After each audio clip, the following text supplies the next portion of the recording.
Yeah, you looking for me, you can find me at the barbershop. Pulling up to get a cut, bumping through the parking lot. I keep it clean, Rico's where I'm running to. If you in the city, then you probably gonna be coming to. King getting down, Red's getting down, Nick getting down, Ron getting down, just to name a few. Everybody blade on point. You trying to get fresh, I'm telling you this the joint. Hands down, top shop up in this vicinity. Promises age 9, LaRon been getting me. Temper on the side, I'm trying to grow out the way. What's up, guys? Welcome to the K.O.S. Barber Club podcast, where we discuss the collection of wisdom on the science of everything in life. And we do so by interviewing our guests and identifying where they obtained the self-awareness, how they created the self-concept through the struggles of life to get to where they are today. And a friend of mine, a really good friend of mine that I've known already for 10 plus years, has been making big moves, has always been a positive person, have also always had a positive mind state, even through the rough time that he has gone through, but he's made it out. And he's a business broker now. He'll explain later. He's an exit advisor, and he also hosts his own podcast called Beyond the Claim. Without further ado, my good friend, Vince Perri. What's up, bro? How are you, sir? It's good to see you, man. Look great, dude. Thanks, bro. I told you when I got here, you look like a statue. It's kind of cool. How you been? I've been great, man. I've been good. It's nice. Got a 3-year-old now. Yeah. How is that? Bro, like I told you downstairs, you were always right. You always used to tell me. By the way, I think it's been more than 10 years. More than 10 years and more than 10 times that I've been right. Everybody always tells me, Gene, you were right. Because remember how much I was all about not having a kid? I was like, dude, what are you talking about? And you were like, part of, it's the best. of existing, that you could see yourself in others and then be like, okay, I'm going to help you. It's just this love that I've never felt before for something, someone. It's this thing that's just there. The love itself that is, it's you. It's inexplainable. It's you. Yeah, it's all. I literally every time I drop them off at school, I get back home and I miss them. Oh, I love the fact that you're teaching them Spanish. Oh yeah, I love that. Yo, guys, go to Vince's page and watch him or hear him speak Spanish with his son. It's hilarious because he has like a little bit of broken Spanish. Oh, my Spanish is terrible. No, it's not. It's good. It's gotten better. Because I could tell you know what you want to say. It's just you're not accustomed to the lingo, but it's hilarious. It's great. I always want to do that because from teaching tennis, all the kids that I would teach, they all spoke perfect English. And then I would talk to the parents. We're in Miami. They would all speak Spanish. Yeah. And at first I was just like, damn, so that means they only speak Spanish at home. They never speak English, but they come here to school or to come to the tennis court, and they're like, there's no accent. They speak fluent English. So then I knew it's like, okay, I want my kid to speak Spanish because at least let's get it instilled in his brain. Yeah. Even though I know once he starts like regular school, he's not going to want to speak Spanish. But if it gets instilled in his brain, like it did with me, then at least he'll always keep it. Yeah. For you guys, Vince used to be a tennis instructor too. 15 years, bro. This guy wears a lot of hats. A lot. None today, though. But we'll get there. So, you know, the podcast is about knowledge of self, right? Yeah. Self-awareness, self-concept, the ability to have intuition guide you. That's like my main focus with the podcast because I'm trying to help people because a lot of people don't listen to their intuitions, you know? And I wanted to invite you here to the pod because you're a person, like I said, wears a lot of hats. You've been through a lot of struggles, but yet you seem to always persevere. So today, with your story, we're going to help us understand how to do that. Okay. Because believe it or not, a lot of people don't know.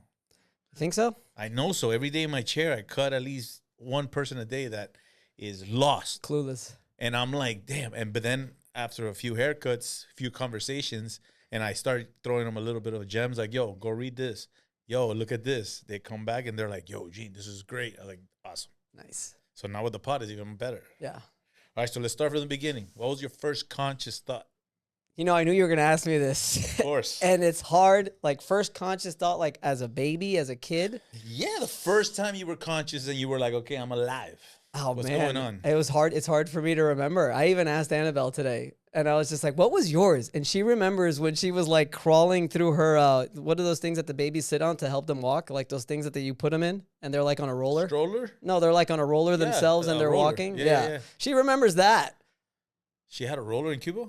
Yes, she had a roller in Cuba. She remembers when she remembers when she was like 9 months old. I'm like, dude, that's insane. Honestly, probably one of my. She is kind of smart though. She's the smartest person that I know. Fully equipped. She's a doctor, by the way. So you know, It's kind of like mine. All I can remember is just probably when I was just a kid, and the first thing that pops into my head is my big ass Hulk Hogan yellow. Like, there you go. It wasn't a poster, but it was like one of those, like not paper. It was like cloth. Doesn't matter what it was. It said Hulk Hogan, and it was awesome. That's before the stereotypes. I was a Hulkamaniac. I used to love being a kid and not caring about stereotypes because I didn't know. That's true.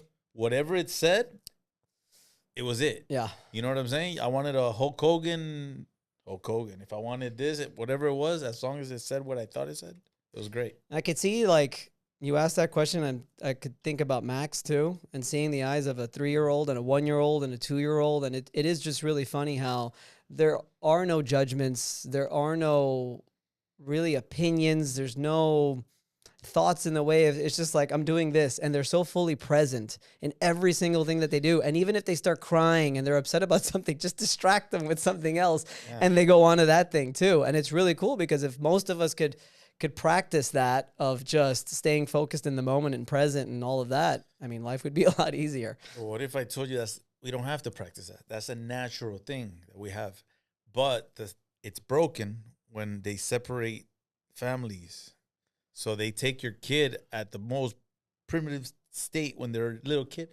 Go to school with a stranger that you don't even know. You don't know his morals. You don't know who or what they think about. You don't know what kind of person you're sending your kid to school for. Did I tell you what happened to him in school? Later, because that's crazy. But the way you looked at me. Yeah, it was crazy. All right, what happened? He had to go to the doctor. And we typically would pick him up. This is when he was 1. We typically pick him up at, I don't know, say 2 o'clock. Doctor's appointment was at 12. So we go at 11:30. And before, like, you know, saying, hey, we're here, we wanted to see him interact, because we hadn't seen him interacting in the class. So we sort of snuck, and we were looking through the window. And this fucking teacher, he's like looking at his own thing. Mind you, he doesn't understand English. So he's like, everybody's like lined up, and she had just lined him up, and he's looking in the back at something. And she comes and she takes him by the back of the collar of his shirt and horse collars him to the line, like, pretty aggressively. You lost it? Me and her were there too. Yeah, we fucking flipped our shit. But what are we gonna do? It's like and the cameras were all down. But that's to my point. She got fired. That's to my point. So what I'm trying to tell you is, when you imagine staying with your kid all day, and you don't have to let go or let him go. He's just in the house. It's hard work, though, Mel. It is hard work, but it becomes a unit, and then that kid grows up with the reality of, like, I could do and be anything and have love, and it's joy. You don't have to go through this crazy tension of, like, I miss my parents. What am I doing here? Oh, I can't talk. I have to sit down. The bell rung. I have to move. I have to sit down. I can't speak. I have to raise my hand. Like, yo. I feel so many rules. I feel kind of bad. He's definitely in the 9-to-5 grind already, and he's only 3. Yeah, but he's a smart kid. I heard him talk in the back, and It's a good break, to be honest, for us to be able to work. You know, grandma usually picks him up. He loves grandma. As a matter of fact, did you see the story that I put on where who do you like more, mama or papa? Mama. Yeah. And then I said, who do you like more, the dog or me? He's like, the dog. And you're like, El perro. I am like last place, dude. He's just messing with you. He's irking you. He knows. He uses me for what he needs. You know what I'm saying? Like, it's playing outside, take him to the park, doing all that. That's where Papa comes. And then he loves you. Yeah. All right. So your first conscious thought was a Hulk Hogan bagger or Incredible Hulk? Or what? I think so, that I could think of. Yeah. All right. And where was that? In my house. Where, in Miami, Florida? In Miami. Born and raised. This was in Kendall area. Where was it? Sweetwater, Fontainebleau, Sweetwater, between Sweetwater and Westchester. And you went to elementary school in that neighborhood? Yeah, I went to Stirrup for a little while. Went to Kendale. Went to Kendale Lakes all through elementary. And how did you think you developed as a person in those stages? I mean, honestly, I think, and I told the person on the way over here, I had a long conversation with somebody in one of my networking groups. And I told her that you let me practice for this podcast because I knew knowledge of self. We were going to go deeper than just business. Every podcast I'm on is all about business. So it's pretty cool. No, I get to talk about something else. I got to be honest. I think it was probably, which is what I'm very grateful for, and I'm doing the same thing for Max, is having my mom and dad the whole time. I think that was probably pretty important. Parents were always together. You were comfortable. You were stable. That's great. Do you think that builds your character in any way? I think so, especially since the two of them were so different, you know, but they were still very present. And I believe, the best of both of them. And as a kid, when you saw your parents, what thoughts came to mind? Like, how young are we talking about? Before, like, I could actually have let's say- real let's consciousness, say- like, or just like everything's just fun and let's hunky say dory. like the stages when they start prepping you to go like you're about to go to middle school, kind of, because elementary school I could tell you Middle were just school's having rough, fun. yeah. So I'll give you a quick backstory. I don't think you know, but like my dad was an entrepreneur. That's where I got my entrepreneurial spirit. My mom was the opposite, guidance, elementary school guidance counselor. Okay. So just she worked at school. Elementary school, I always went to her school. Middle school was probably the first time I wasn't in school with her. So she was very like by the book, like everything has to be done the That's right a lot way. of pressure, and You she's have right to there be- in the school, so whatever you do, she knows. You have to be on time. You have to be this. Yeah, always all of that stuff. While my dad he comes from the casino business. Lived in Vegas for over 25 years. Every entrepreneurial venture he did was. And he's Italian. And he's Italian. He's Italian, guys, in Vegas. Every entrepreneurial venture was shady. I mean, I don't know what you call shady, because a lot of these corporate people do shady things that They are do. legal, They do. and they get away with it because they already know how to get around the system. I mean, So that each his part, own, man. that part was that was a roller coaster, definitely, of my upbringing, because he'd be doing really good, and then he would be just like really bad, broke, depressed, out of a job, not doing anything, but he would still be at home, you know? And then my mom would basically carry us one job, maybe working a night job, maybe working a weekend job as well, just to support what we had to sort of get through. Okay, so what I'm seeing is that at a young age, you had a lot of pressure to perform properly because your mom's there.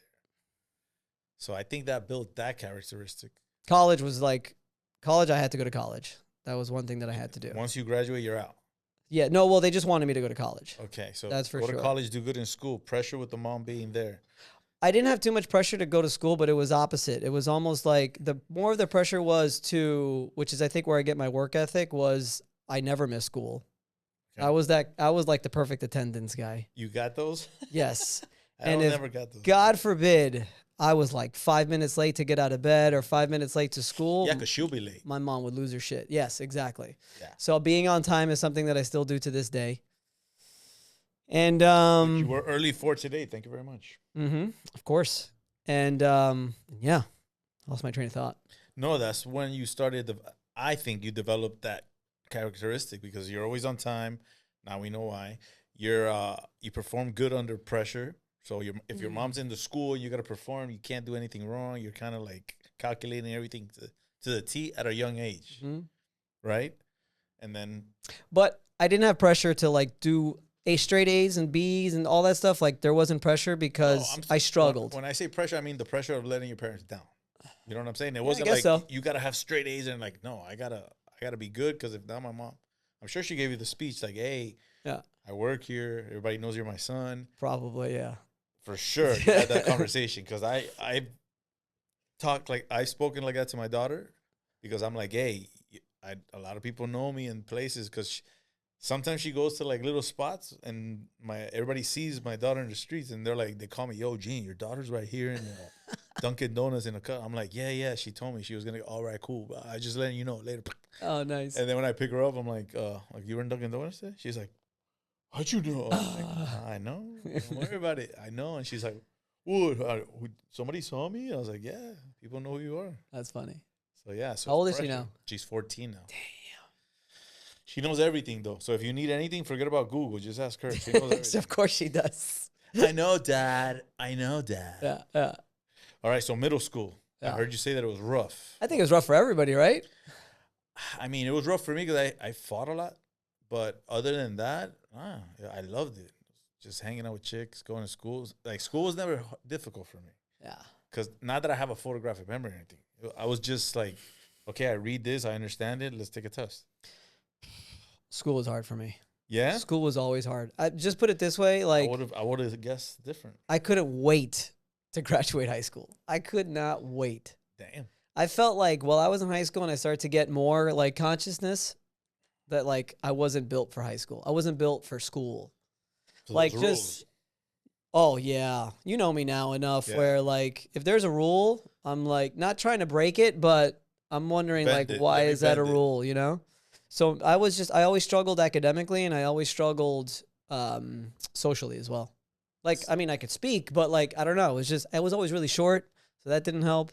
So I was never the popular one, put it that way. So you had doubts, you felt uncomfortable, you were secure. All right.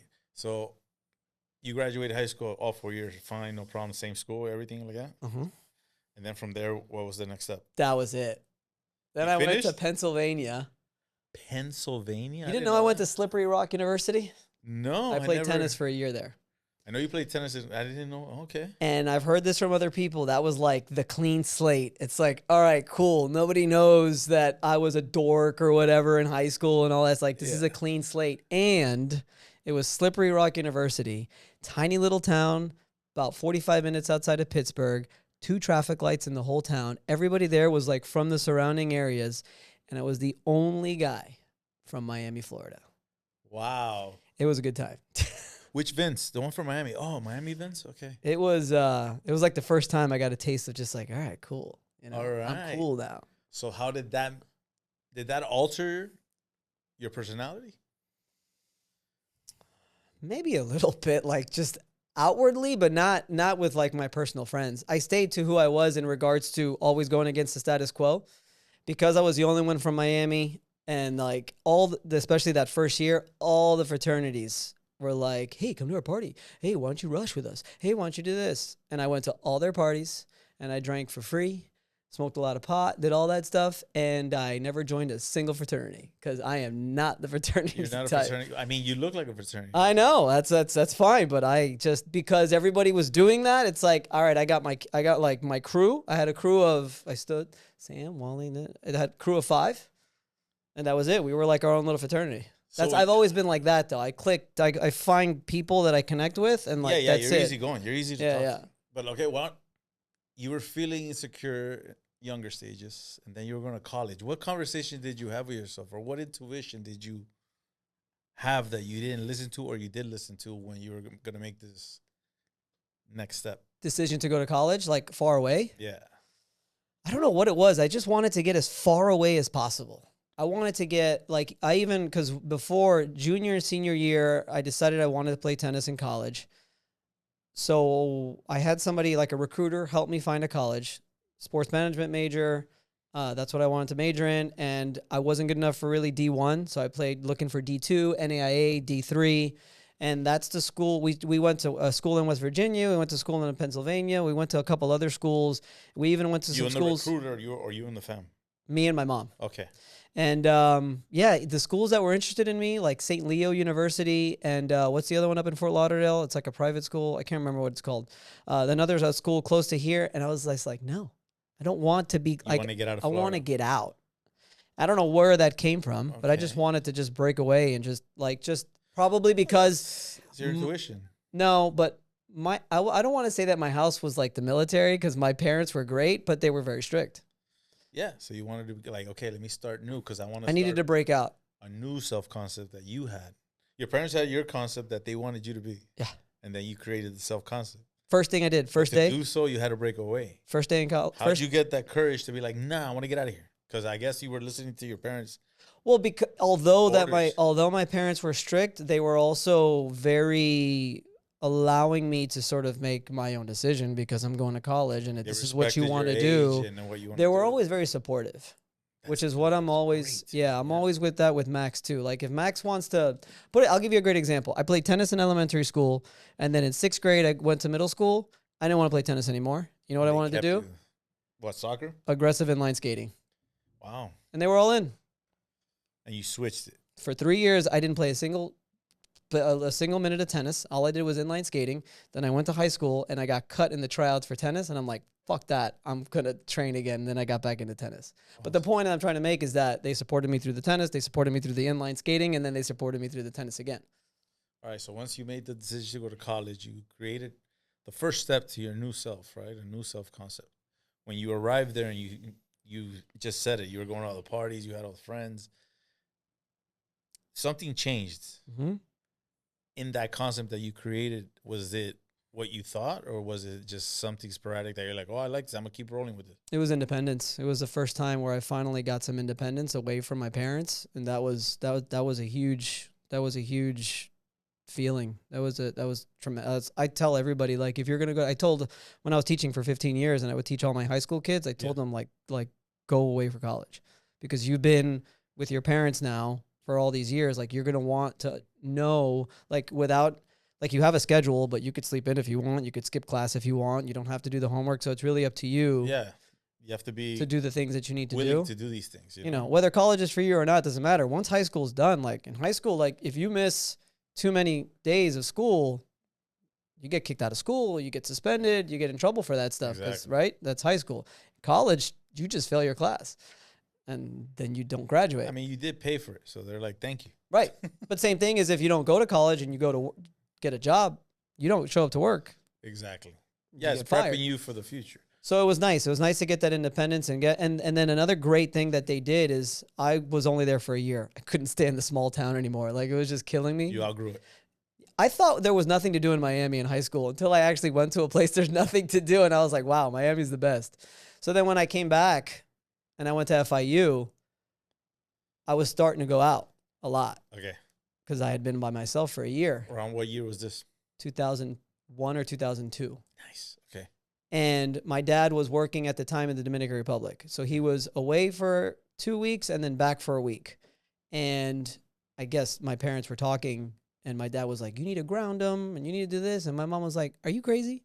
He's been away in college for a whole year. Like, let him have fun. Let him do his thing. Yeah. Like, we have to trust that he's going to make the right decisions. And sometimes you did. Hey, the 20s, man. The 20s are brutal. I lost 2 of my best friends in the 20s. Yeah, it's hard. It's hard. But from college, all right, you left Pennsylvania, you came over here, FIU. Did you already have an idea of what you were going to become and what you were going to be? Did you aim for something, or was it like, I don't know what to do?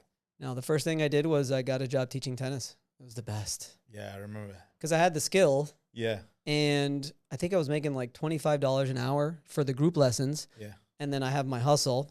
So the money. This was early 2000s, so. Yeah. The hustles and the private lessons, because I would charge $50 to $70 an hour. So in my group lessons, I would catch a little talent and I would go to the parents and I'd be like, he needs private lessons. So I would be working every day from 3 p.m. until like 9 p.m. And it would be like 3 to 5 was group lessons, and then like 5 to 9 was all my private lessons. I was making more money than everybody. Yeah.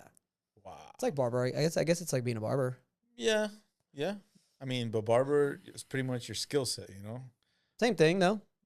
Kind of, sort of. I don't know. I don't play tennis.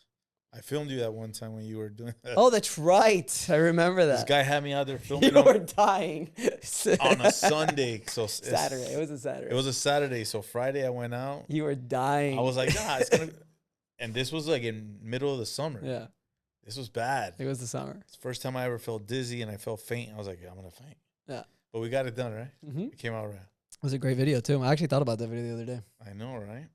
I mean, those were the early stages when I was building a self-concept and like guiding myself, seeing, let me try this, let me try that, let me try this, let me, you know?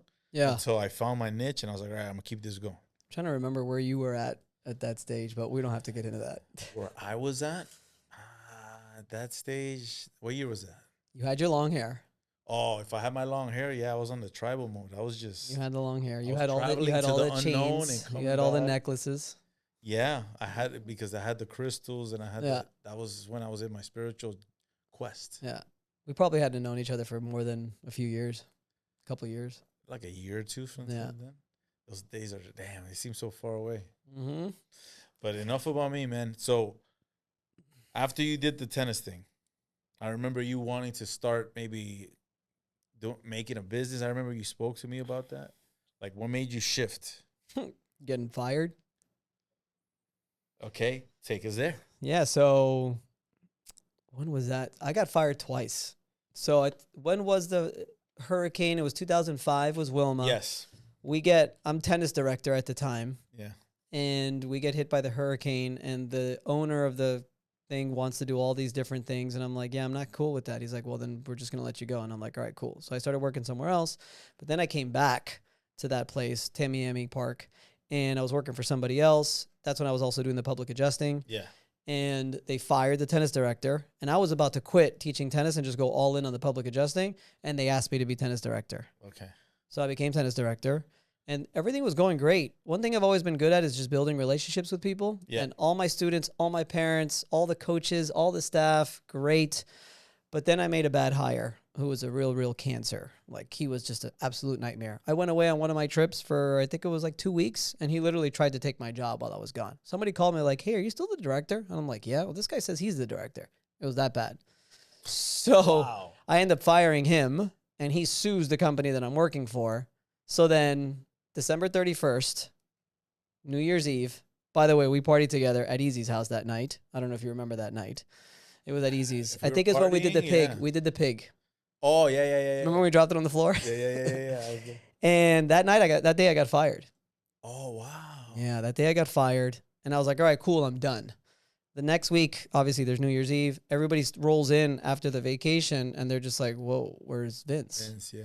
So I start getting text messages and phone calls, and I'm like, I'm good, I'm done. I'm not teaching tennis anymore. Obviously, it was tough, but I'm done. And they're just like, you need to open up your own place. We don't want to be here. Where are you going to go? I'm like, I'm not going to teach tennis anymore. Like, well, find a place, whatever. So I looked around on my downtime, and I found these courts in Kendall. Yeah. I made a phone call, connected with the right person. Everything just sort of worked out. And literally within 3 weeks, I owned my own tennis academy. And I'll never forget. Meta. And I'll never forget, the best part was, this is already when my dad started to get really sick. He had a really bad kidney disease. Okay. Just from eating like shit and drinking like crazy all his life. Wow.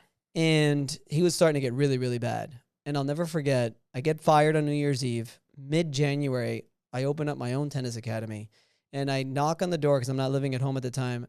And he just looks at me. I hope I don't get emotional, but he just looks at me. He's just like, I didn't think you'd fucking do it, but you did it. And it was just like, I was like, yeah, I did it. And it was just like a really cool moment because he's an entrepreneur at heart. Wow. And he's like, 2 weeks. It's in your blood, Vince. He's like, 2 weeks, you did it. And I'm just like, yeah, I did it. Yeah, it was pretty cool.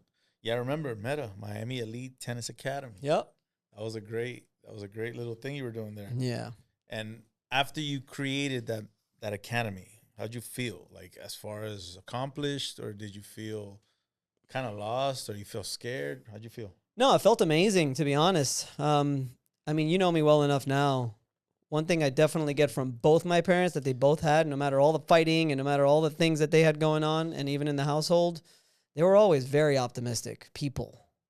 So they don't allow you to have fear because they're like, come on, you'll do it. Fear? You have back. We all have fear. Correct. But they don't allow you to have fear because they give you encouragement. They did. A lot of people that watch this podcast might have never had that. Probably right. You know what I'm saying? Like, that's why I love hip-hop so much, because when I was a kid, my mom was always working, and my mom was always fighting with the family, so I wasn't allowed to go to my uncle's house or my grandma's. So I was spending a lot of time alone. Times I would read the encyclopedia and learn stuff, which why I started seeking knowledge. And then also I started listening to music and hip-hop.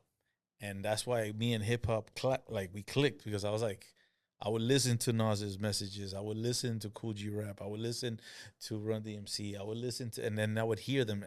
Cool J would spit knowledge, but the one that really hit was like Rakim. Yeah, he's the best. So Rakim would hit, and I'll be like, what? Because they had it both. He had the beats and he had the lyrics. So good.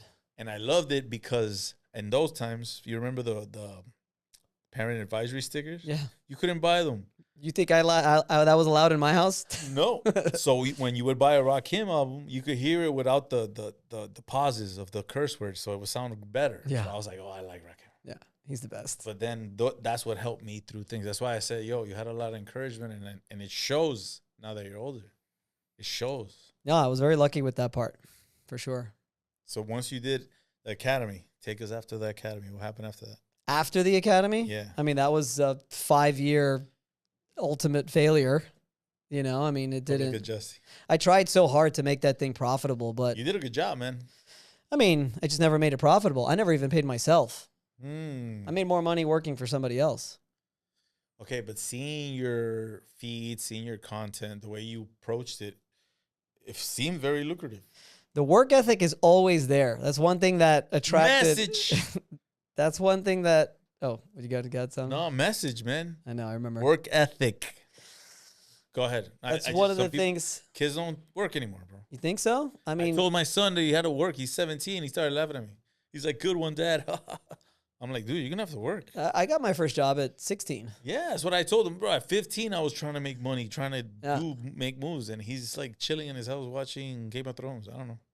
I guess that comes from my mom or my dad. I don't know. I don't know. You don't know where it comes from? I think it comes from them. I think it also comes from sports. I played sports my whole life. Yeah, so you're like, come on, let's go. And my mom and my dad are not athletes. They did not play sports. Okay. But for some reason, my mom knew, well, she's a teacher, so, right, she's no dummy. She knew that, like, sports was important. Mm-hmm. So I got put in soccer. I didn't like it. Put you in baseball. I don't like it. Put you in karate. I don't like it. But it was always like, okay, try it. You have to try it. If you don't like it. I remember first day of gymnastics. You want to hear an early memory? Crying like crazy. I don't know how old I was. I was probably like 6 years old. You didn't want to be there. I was crying. I don't want to go. I don't want to go. She's like, you have to go. You have to try it. 5 minutes in, I was having the time of my life. Okay, that explains a lot. Why you could jump from one thing to another without having, like, pause, like, wait, hold on. I can't. It's not always good, though. But you don't know unless you try, dude. But in business, it's not good. You have to focus. It's been one of my biggest struggles in being, like, mega successful, right? Yeah. In business, because entrepreneurs tend to just bounce around from one thing to the next. So you did the public adjusting thing. So I did the public adjusting thing while I was doing the tennis. I did the public adjusting thing before I got fired from that tennis academy. And so I was always doing it. I was always doing two things at once, which is, I think, one of the reasons why I remember I told Annabelle, I was just like, I'm going to quit the public adjusting and I'm only going to focus on the tennis academy. She looked at me. She's like, don't fucking quit the public adjusting.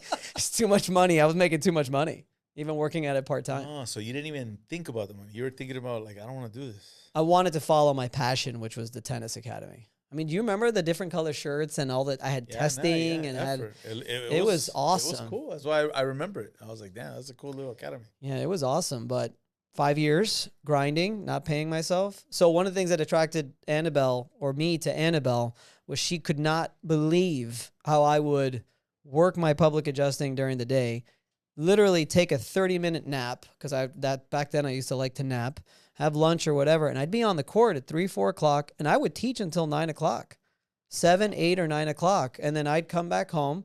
I think she was probably living with me at the time. Then we'd go out to dinner, and I would start the next. She could not believe. And then Saturday mornings, I'd wake up, sometimes hungover, for the 9 or 10 o'clock lesson in the morning, and I would never miss. She could not believe. She told me all that. Like, she told me after the fact. She's like, I couldn't believe it. I could not believe this motherfucker is so freaking dedicated to this. And throughout all that dedication, you never once thought about quitting? Did you have to talk with yourself, like, why am I doing this shit? You know? Sometimes, but I stopped that talk. When it comes to quitting something, probably sometimes I should, though. I think sometimes you should quit on things. And I just have this mentality of just keep grinding and it'll happen and it'll come. And sometimes that's true and sometimes it's not. And in this case, you have to try it. I did, and I tried for 5 years, and I don't know how long I would have tried. I would have probably kept trying if it wasn't for us going on that trip. We had planned a 6-month backpacking trip to South America. Yeah. And then I closed the tennis academy. I'm like, we're done. All right, so let's go there, because that's an interesting. So Vince, he's a traveler, but he doesn't travel to your usual places. He climbed, what is it? Kilimanjaro. The guy came back. He looked almost like he died. I remember when you walked into the shop, I was like, yo, you all right? Yeah.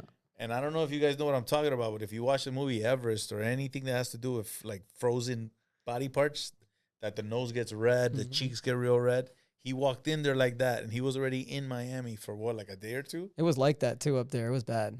Dude, I give you props, because I'm like, why would you want to do that? You almost died. So take us there. Why did you do that? My cousin suckered me into it. What? Yeah, it was 2017, and he wanted to do it. Wait, so the long-ass speech that you gave me, that you wanted to challenge yourself, that you wanted to see if your mind was strong enough, that you wanted to see if you were strong, was all crap? You got bamboozled into it? Yeah. Typical Vince, man. Yeah. Okay, keep it going. I mean, you want to know a time where there's been critical moments in my life. 26 years old, 2017. 26 years old, I was, I don't know how old I was when I was 26.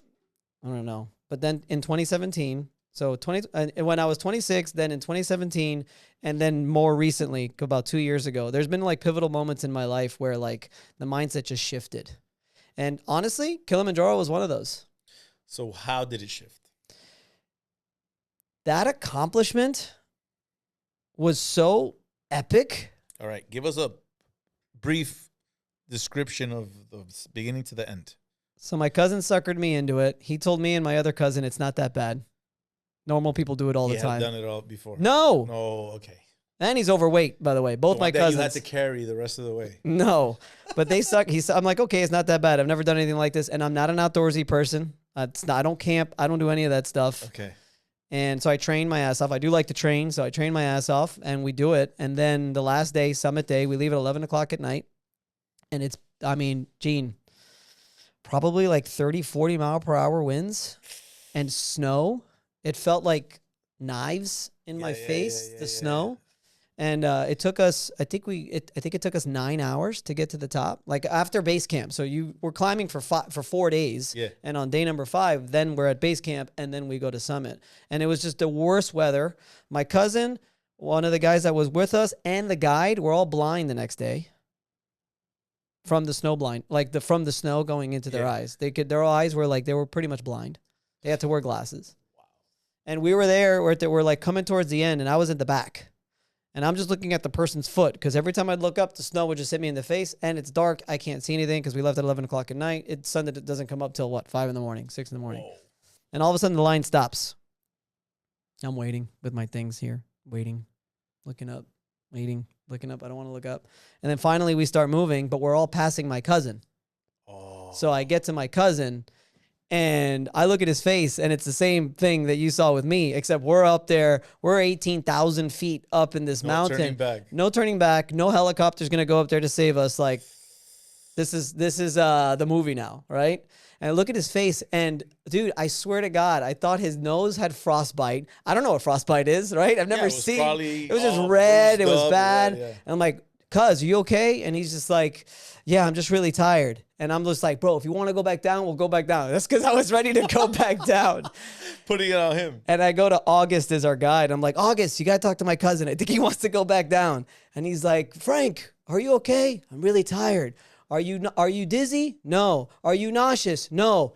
Keep going. And I'm like, And I'm like, cuz, listen, if you don't want to go anymore, we don't have to. The whole time, I just wanted to go back down. Yeah. I'm like, what do you want to do? And I swear, I shit you not, his words were, take me up that fucking mountain. I'm like, fuck.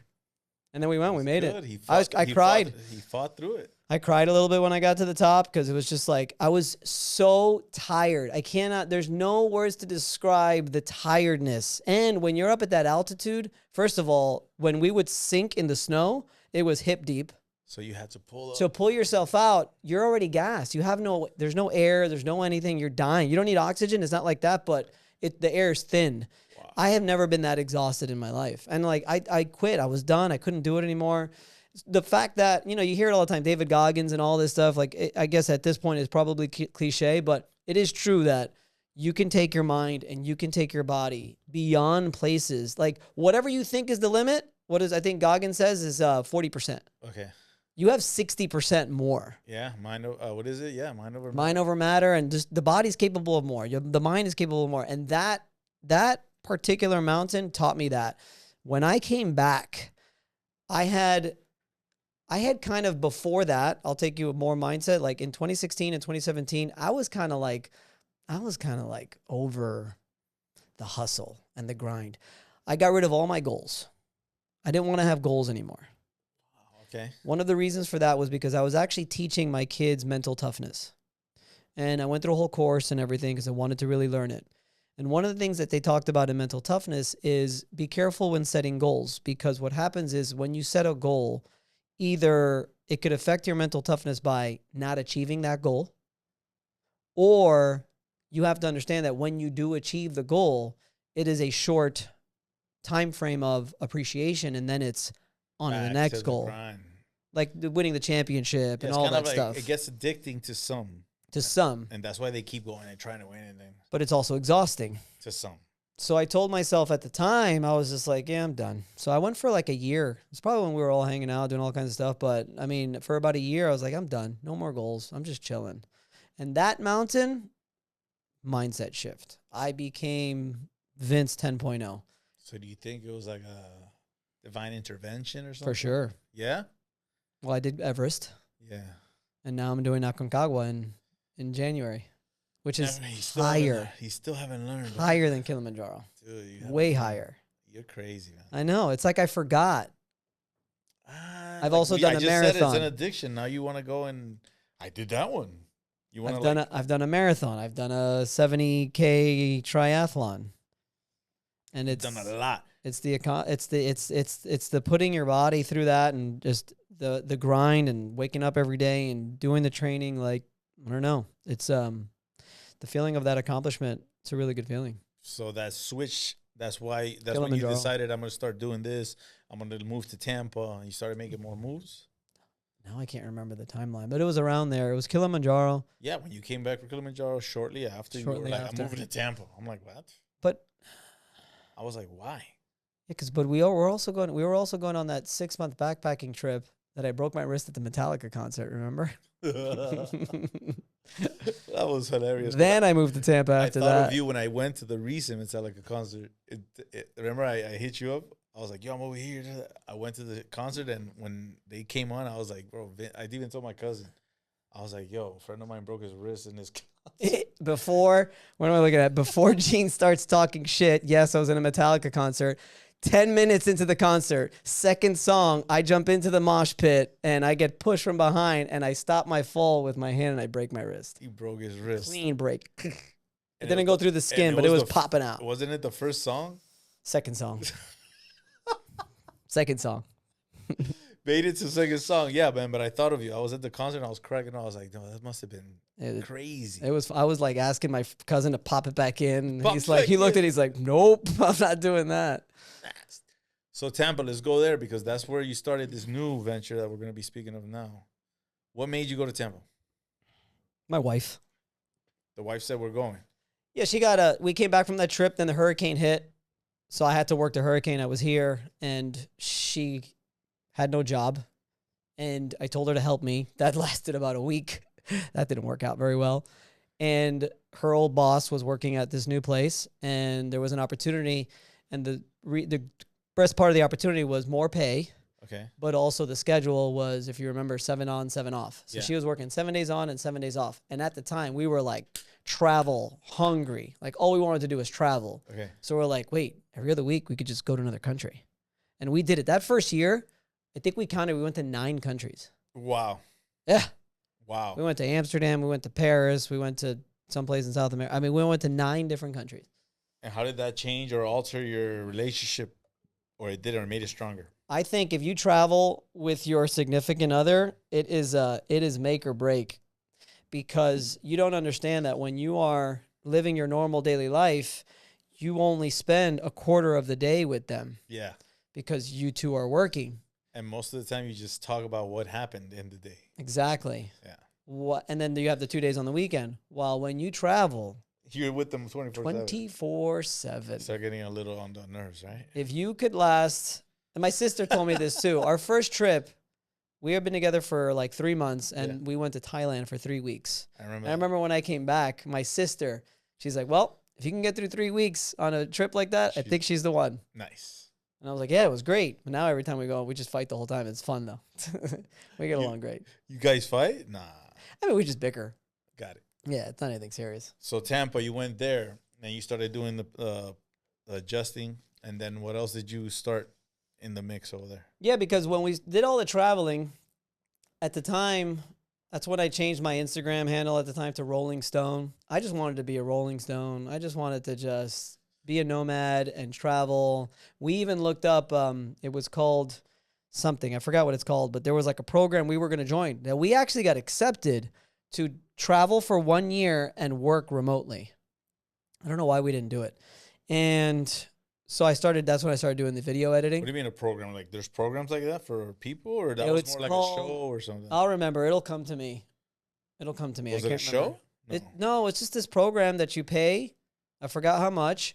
and they connect you with a job, and you travel to different countries throughout the year. Every week. What's the purpose of every month you travel to a different country for What's 12 the months. Of that? Just so you could be a nomad and you could just like work remotely in different countries. A lot of people. With the jobs they provide for you? Yeah. Oh, I get it. Okay. It's pretty cool. I forgot what it's called. Remote year. No, because there's like staffing companies that they staff. No, this is like a program where they just like you sign up. Are you a traveler? Do you want to do this? And if you have a job, virtual job already, it's cool. You travel with like a community. And if you don't, they try to find you something. It's called remote year, I think, or something like that. It's for 1 year. So we didn't do that. And then I'm getting all the dates confused. But when we did the 3 months, this was back in, I think, 2013. When we did 3 months in Thailand, that's when I started shooting a little bit. But then when we were preparing for the 6 months in South America, which didn't end up being 6 months because we had to come back for the hurricane that hit. Yeah, because you started a page. Yeah, I started to Make It Work and Travel. Make It Work and Travel. The idea was Again, just like another hat that you put on.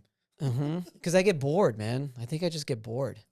I mean, it's fun to create. That's what I think you're searching for, the creative part of it. And once you start doing it, and it's like, oh, this is actually work. You're like, I'm out of here. It's a lot, huh? Damn. It is, man, to produce and create. And no, but I didn't know I've done so many things sometimes where it's like bang, bang, bang, bang. Yeah, that's why I wanted to bring you, because knowledge of self, like not that many people I know personally have done as many things as you've done in such a short time. When I want to do something, I do it. And I go all in. What brings you to that mindset? No fear?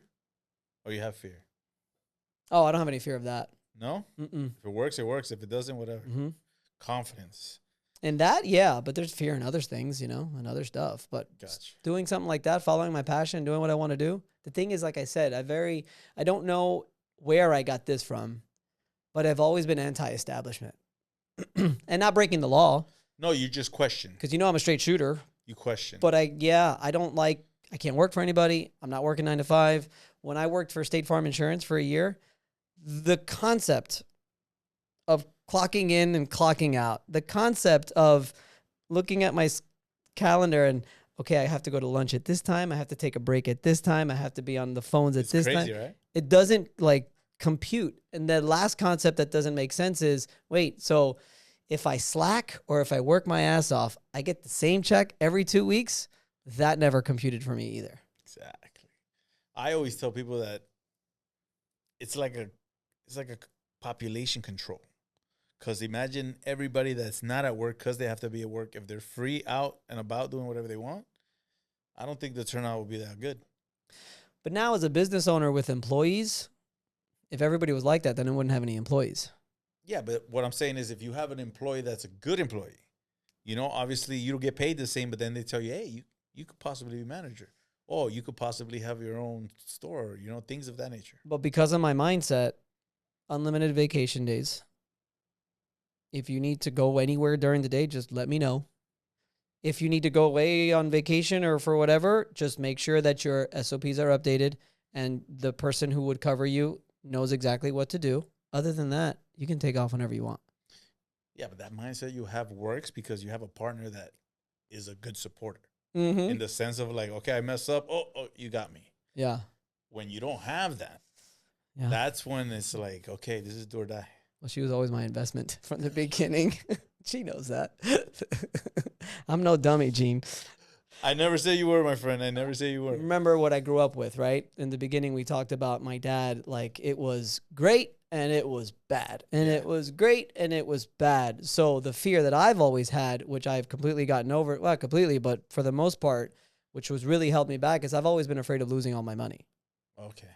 So when I got with Annabelle, besides her being absolutely gorgeous and sexy and everything that goes along with it and really fucking smart, like literally the smartest person I know, is I knew she was getting into an occupation that would be, that would help me, that would be consistent for the downtimes that I would have ahead of me. Okay. So it allowed me to take more risks as well. Yeah, that's what I'm saying. That's my point. That you've done all these things, but you've had a good support system. So it gave you the opportunity. But not taking anything from it, it's fucking amazing to be able to sit here and take in all this information that you have because of all the experiences that you've had. But both of us have the exact same mindset. When she graduated pharmacy school,